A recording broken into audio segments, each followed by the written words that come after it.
Hi, Catherine. I want to share a real-life story regarding the skills I learned in your conflict resolution workshop. I was confronted by my wife over the weekend. I was at fault and was facing a serious personal conflict. As expected, my first instinct was to be argumentative and defend my position, even though I knew I was wrong. Instead, I followed your guidelines. I listened completely to all issues related to the confrontation. I then repeated back the main topic to confirm my understanding of the conflict. I presented the facts and kept everything truthful. This helped alleviate any hostility and create a common ground to work from. I verbalized the goal to resolve the conflict, and we agreed on the steps to do so. The conflict would not have reached the same result without the conflict tools I recently learned from you and was able to implement.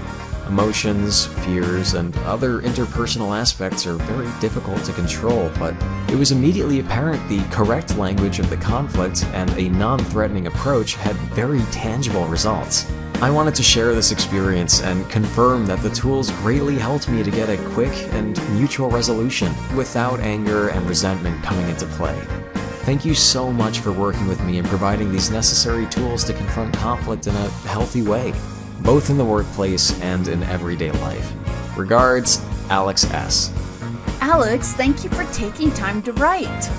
I offer conflict resolution training in workshops and webinars. I'll post registration links for both in the comments below.